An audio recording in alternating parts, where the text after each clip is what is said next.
Umar radiallahu anhu says, when Abu Bakr became Khalifa, this is extremely beautiful by the way. I want you to actually put yourself in Medina right now. You live there, Abu Bakr is the Khalifa. He leads the Salah, he leads the prayer. He said every day after Fajr, Abu Bakr radiallahu anhu would go in an opposite direction of his house and he would go deep into the desert. I was very curious, right? What does he do out there? So Umar radiallahu anhu said, I'd watch him every single day. Go to Salat al-Fajr and then Abu Bakr does not return home. He just walks far away into the desert. So he said, every day I'd wonder, ila ayna yakhruj? Where does he go? Where does he go? Where does he go? He said, one day I said to myself, la atba'anna. That's it. I'm going to go follow him and find out what he's doing. I just can't get over this curiosity of mine. So Umar radiallahu anhu said, I kept the pace from him to where he was at the end of my eyesight, meaning I walked just as far away to where I could still see him. And then he said, I saw him go into this beat up old house. So Umar radiallahu anhu said, I quickly went and I hid behind.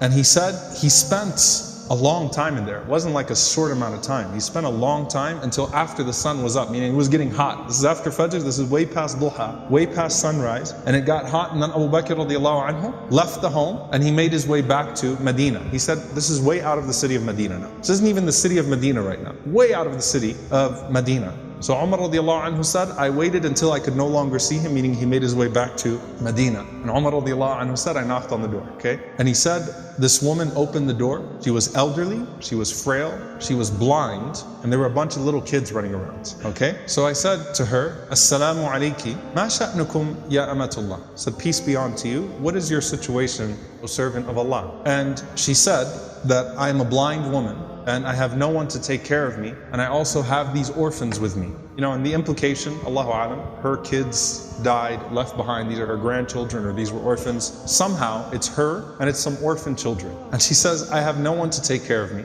and these orphans. Umar radiallahu anhu said, who is that visitor that comes to you every single day? The answer, she says, I don't know who he is. La yuthkar li ismuhu abada. He never once shared his name with me.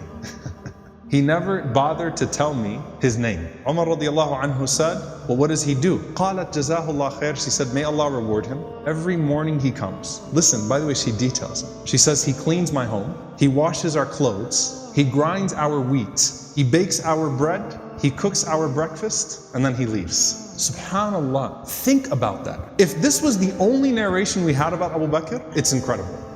Seriously, the leader, the head of the ummah, the Khalifa, the most important man in the ummah right now, with his station, with his status, and he goes out every morning to this house and he doesn't even tell the woman what his name is. He's just consider me a secret fa'il khair, right? Just some good doer. Washes the clothes, cleans the house, grinds the wheat, bakes the bread, cooks the breakfast, and then makes his way back to govern the ummah. That is absolutely incredible.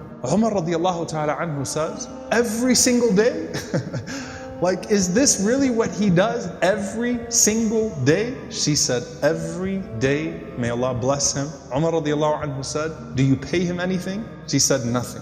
Umar radiallahu ta'ala anhu started to cry and he said, أَتَعَبْتَ الْخُلَفَاءَ بَعْدَكَ يَا أَبَا بَكْرِ. You have exhausted every successor of yours, O Abu Bakr. You've exhausted us. Anyone that comes after you is exhausted. Because this is a standard that is impossible for us to meet. A gem here, by the way, very important. Can you imagine how many deeds of Abu Bakr that history has never recorded? You know, the books of the fada'il, the virtues of Abu Bakr, the things that he used to do. Can you imagine how many of those secrets he actually managed to hide? And why did he not think of himself too good to still do that thing?